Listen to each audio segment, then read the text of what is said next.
আমরা সব দিক বিচার করে দেখেছি, আগেরবারও এইভাবেই খেলা হয়েছিল এবং এইবার যে ফিক্সচার করা হচ্ছে সেটা কিন্তু ডুরান্ডের সাথে আলোচনা করেই ফিক্সচার করা হয়েছে।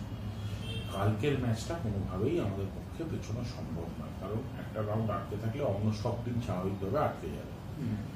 পরের ম্যাচগুলো হয়তো আমরা চিন্তা ভাবনা করে দেখতে পারি, কিন্তু 17 তারিখ ম্যাচ ওদের ডুরান্ডে, আর এটা 13 তারিখ। তো এই ম্যাচটা না হওয়ার পেছনে আমি আলাদা করে কোনো কারণ দেখি না, যথেষ্ট টাইম আছে, সেই জন্যে এই ম্যাচটা অন থাকছে, এই ম্যাচটা আমরা পেছাচ্ছি। আচ্ছা, সেক্ষেত্রে যদি মোহনবাগান যদি না খেলে সেক্ষেত্রে যা আমাদের রুলস এন্ড রেগুলেশন সেটাই হবে, ওটা কি লিগ কমিটির কাছে যাবে আবার? না, এখানে তো দুটো ব্যাপার আছে। ওরা তো চিঠি দিয়ে জানিয়ে দিয়েছে যে আমরা ম্যাচটা খেলতে পারবো না, দল নামাতে পারবো না।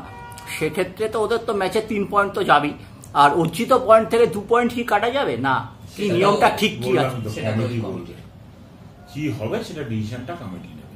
মানে এই কয়েকদিনের চিঠির যে মানে গতিবিধি, কবে কবে চিঠি এসছে বা কি হয়েছে এটা কিন্তু একটু।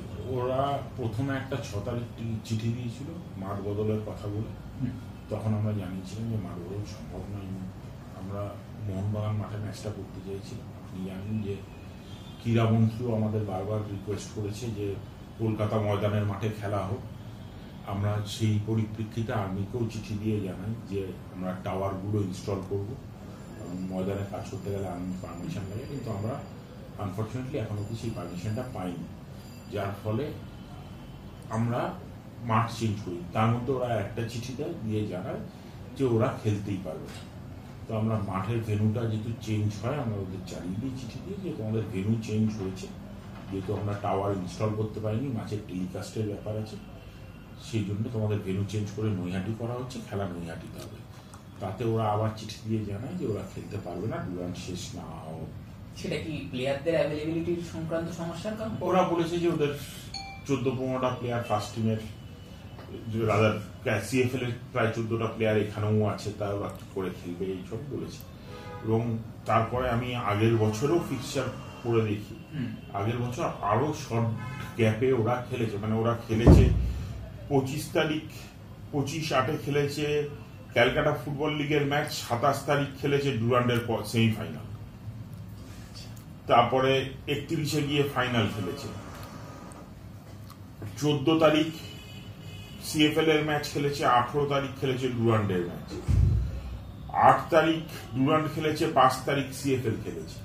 তো আগেও এরকম ভাবেই হয়েছে, এবং এই কমিটমেন্টটা তো নতুন নয়, ওরা তো প্রথম থেকেই জানে যে ওদের সিএফএল ডুরান্ড প্যারালালি খেলতে হবে। আজকে যারা খেলছে প্রত্যেকটা টিমই জানে, ডায়মন্ড হারবারও আজকে ম্যাচ খেলেছে, ইস্ট বেঙ্গলও আজকে ম্যাচ খেলেছে, ওদেরও কোয়ার্টার ফাইনালের খেলা আছে। তো এটা তো আলাদা কিছু হচ্ছে না, সেইভাবে ওদের প্রিপেয়ার হওয়া উচিত ছিল। এবং 3 দিন গ্যাপ আছে, এই ম্যাচটা খেলে ওই ম্যাচটা না খেলার কোনো কারণ নেই ম্যাচে। আমরা অলরেডি চিঠি দিয়ে এটা জানিয়ে দিচ্ছি যে এই বছরও আগের বছরও এরকম ভাবে হয়েছিল, তার আগের বছরও এরকম ভাবে হয়েছে, এবং একটা অনির্দিষ্টকাল মানে যবে ডুরান্ড শেষ হবে তারপরে গিয়ে আবার ম্যাচ দেবো, এটা খুব কঠিন ব্যাপার। না, তোমার সাথে কি এরপরে কোনো কথাবার্তা হয়েছে যে আজকে কোনো কথাবার্তা যে ওদেরকে একবার অনুরোধ করা চিঠি পাওয়া যে ওরা যে জায়গায় রয়েছে সেই জায়গা থেকে সরে দাঁড়িয়ে যদি ওরা ম্যাচটা খেলে কালকে? আমরা চিঠি দিয়ে জানিয়েছি। না, ও যেটা বলতে চাইছে যে শুধুই কি ইমেল মারফত কথা হচ্ছে না টেলিফোনে কোনো কথাবার্তা? মারফতই কথা হচ্ছে, টেলিফোনে কিছু কথাবার্তা হয়নি বা কোনো ফোন আসে? মানে সেক্ষেত্রে তোমাদের কালকে যে অ্যারেঞ্জমেন্ট সবকিছুই থাকছে একদম। আচ্ছা, ডায়মন্ড হারবার, মোহনবাগান আর ইস্ট বেঙ্গল এদের ডুরান্ড অভিযান তো চলছে, এরপরে কি আর মানে ওরা যতদিন ডুরান্ডে থাকবে, ওদের অভিযান না শেষ হচ্ছে ততদিন কি আর ম্যাচ দেওয়া হবে? ডুরান্ড দেখে দেখেই ম্যাচ ফেলছে, তো আবার যদি গ্যাপ থাকে, কি গ্যাপ পড়ছে সেটা দেখতে হবে। ওদের তো এখনো গ্রুপটা ডিক্লেয়ার করেনি যে কোন ডেটে কার কোন ম্যাচ পড়ছে, 16-17 তারিখ ছাড়া বাকিগুলো কে যাচ্ছে আমরা জানি না। তো ওদের যেরম প্রোগ্রেশন হবে সেটা দেখে আমরা ম্যাচ খেলবো। অবশ্যই বাংলার একটা টিম যদি সেমিফাইনাল ফাইনালে ওঠে সেটা আমার কনসিডার করতেই হবে। আমি নিশ্চয়ই সেমিফাইনালের একদিন আগে ম্যাচ দেবো না বা একদিন পরে ম্যাচ দেবো না, সেই জায়গাটা তো আমার কনসিডার করতেই হবে। বা ফাইনালের একদিন আগে বা একদিন পরে ম্যাচ দেবো না, বা 2 দিন আগেও হয়তো ম্যাচ দেবো না, কারণ বেঙ্গল থেকে একটা টিম রিপ্রেজেন্ট করলে সেটা আমাদের কাছে আনন্দের ব্যাপার। যে বেঙ্গলের একটা টিম ডুরান্ডের ফাইনালে গেছে বা ডুরান্ডের সেমিফাইনালে খেলছে, কিন্তু যেই ম্যাচটা নিয়ে আপাতত আমাদের কথা হচ্ছে সেই ম্যাচটা এই মুহূর্তে যথেষ্ট গ্যাপ আছে।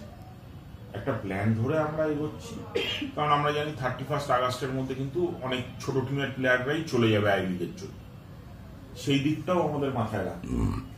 সুপার 6-এর খেলা আছে, পুজো এইবার আগে আছে, তো এই সব কটা দিক আমাদের দেখতে হয়। শুধু তো একটা টিমের স্বার্থ দেখলে হবে না, বৃহত্তর স্বার্থটা আমাদের মাথায় রেখে চলতে হবে। তো এই সব দিক দেখে এই ম্যাচটা অন্তত পেছনো সম্ভব হচ্ছে না। এই ম্যাচটা হয়ে গেলে আমরা আবার এর পরের রাউন্ডটা শুরু করতে পারি, অন্য টিমগুলো সেই রাউন্ড খেলতে খেলতে হয়তো ওদের ডুরান্ডের এটা হয়ে যাবে। তো এই ম্যাচটা সরিয়ে দেওয়া মানে এখন স্ট্যান্ড স্টিলে চলে আসে। রেলিগেশন রাউন্ডে 6টা দল খেলবে। 6টা দল কিভাবে খেলবে? 5টা করে ম্যাচ খেলবে না, সবাই সবার সাথে সবাই সবার সাথে না। আমাদের যে উপরের দিকে যে খেলা হবে, যে চ্যাম্পিয়নশিপ হচ্ছে এবার, সুপার 6 0 থেকে শুরু হচ্ছে, অপোনেন্টের যে গ্রুপে আছে তাদের সাথেই শুধু খেলবে, কিন্তু অবনমনটা সবার সাথে। এই জায়গায় ক্লারিফিকেশনটা আমার দরকার ছিল।